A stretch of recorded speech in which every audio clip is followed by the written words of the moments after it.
기쁨의 8기둥, 넷째 날 그리고 다섯째 날 시작. 관점, 다양한 각도에서 바라보다. 기쁨이 삶의 목적은 아니에요. 그저 부산물이지요. 대주교가 말을 꺼냈다. 만약 이를 악물고 굳은 결심을 하며 나는 행복해지고 싶어 라고 외친다면 그건 이를 그르치는 가장 빠른 방법이죠. 기쁨과 행복이 부산물에 지나지 않는다면 그것은 정확히 무엇의 산물인 걸까? 기쁨으로 향하는 길을 떠나기 위해서는 정신과 마음의 자질을 배양할 필요가 있다. 이제 그 자질에 대해 좀 더 깊이 파고들어 보자. 지금까지 우리는 진정한 기쁨의 본질 그리고 기쁨을 가로막는 장애물에 대한 이야기를 나누었어요. 나흘째 되는 날의 대화를 시작하며 내가 말했다. 이제 더 많은 기쁨을 가져다 줄 궁극적인 가치에 대한 의견을 나누어 보아요. 우리는 앞서 두려움이나 분노와 같이 기쁨을 막는 장애물을 줄이는 정신의 면역력에 대해 이야기했었다. 달라이라마는 그러한 정신의 면역력 역시 우리의 정신과 마음을 긍정적인 생각과 느낌으로 채우는 것이라고 설명했다. 대화가 진행되면서 우리는 기쁨의 정신적 자질 4가지, 즉 관점, 겸손, 유머, 그리고 수용과 마음에서 나오는 감정적인 자질 4가지, 즉 용서, 감사, 연민, 그리고 베품에 대해서 집중하였다.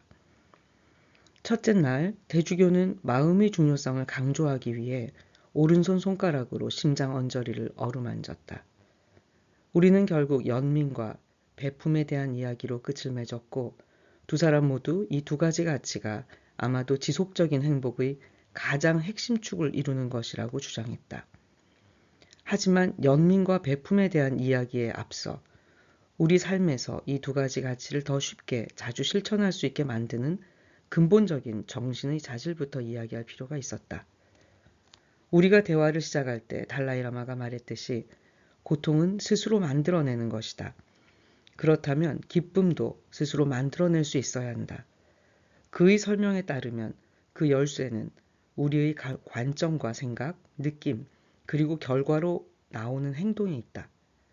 달라이라마와 대주교가 나눈 대화와 토론의 상당 부분은 과학적인 근거가 있는 것이었다.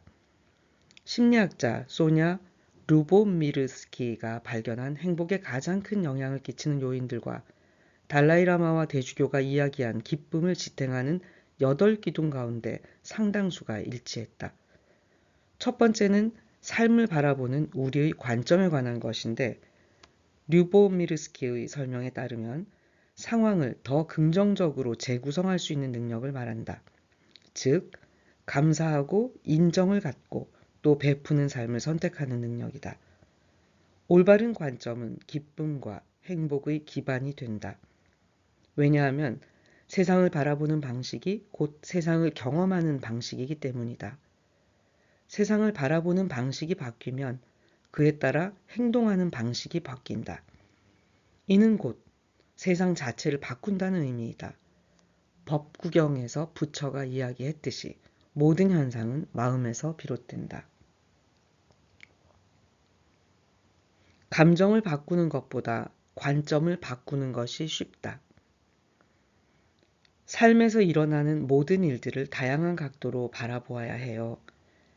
한 가지 일도 더 넓은 시야로 또 다양한 각도로 바라본다면 걱정과 불안을 줄이고 더 큰 기쁨을 누릴 수 있을 거예요. 달라이라마가 말했다. 달라이라마는 자신의 고국을 잃는 재앙을 어떻게 기회로 받아들일 수 있었는지를 이야기하며 다양한 각도로 바라보는 관점의 중요성을 강조했다. 그가 지난 반백년 동안의 망명생활을 더 긍정적으로 재구성한 이야기는 입이 다물어지지 않을 정도로 놀라운 것이었다. 그는 자신이 잃은 것뿐만 아니라 얻은 것까지 모두 보았다.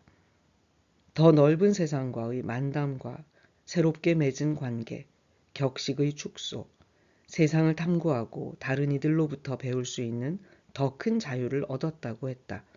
그리고 이렇게 결론을 내렸다. 한 가지 관점으로만 바라본다면 얼마나 슬프고 나쁜 게만 느껴지겠죠.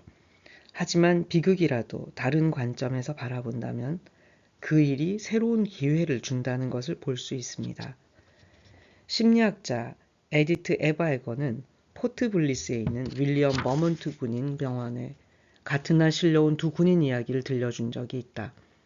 두 사람 모두 전투 중에 다리를 다쳐 못쓰게 된 환자들이었다. 그들은 같은 진단을 받고 병의 예후도 비슷했다. 첫 번째 군인 톰은 침대에 태아처럼 웅크리고 누워 자신의 처지를 한탄하며 불평을 쏟아냈다.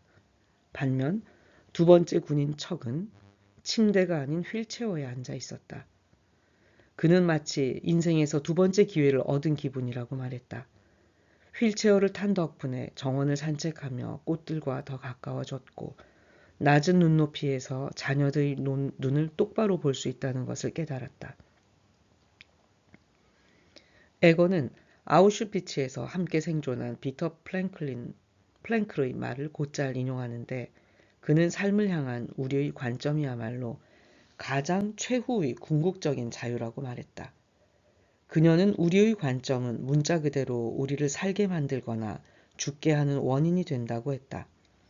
그녀와 함께 아우슈비츠에 수감되어 있던 동료 중에 몸이 아주 약하고 아픈 여성이 있었다. 그녀에게 사람들은 그렇게 아픈데 어떻게 수감 생활을 버텨내고 있는지 물었다.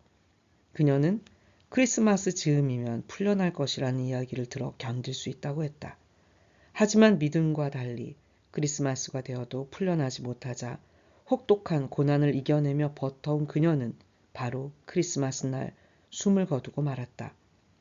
사람의 나쁜 생각이나 느낌이 생각보다 해롭고 심지어 독이 된다는 달라이 라마의 말이 맞다. 진파는 우리의 감정을 바꾸는 것은 매우 어렵지만 관점을 바꾸는 것은 상대적으로 쉽다고 말했다. 관점은 정신의 한 부분으로 우리가 영향을 끼칠 수 있는 부분이다. 세상을 보는 방식, 그리고 보이는 것에 의미를 부여하는 방식이 자신의 감정을 바꿀 수 있는 것이다. 그것은 더욱더 평정심을 갖고 점점 더 기쁜 상태가 되는 영적 여정이자 신경적 변화를 향한 첫 번째 발걸음이다. 진파는 관점이란 우리의 행복을 가두고 있던 모든 좌물쇠를 여는 마스터키나 마찬가지라고 주장했다. 그 정도로 저력을 지닌 관점의 전환이란 어떤 것일까? 달라이라마와 대주교의 삶을 이끄는 올바른 관점이란 어떤 것일까? 숱한 슬픔 앞에서도 엄청난 기쁨과 함께 삶을 끌어안도록 만드는 관점이란 대체 어떤 것일까?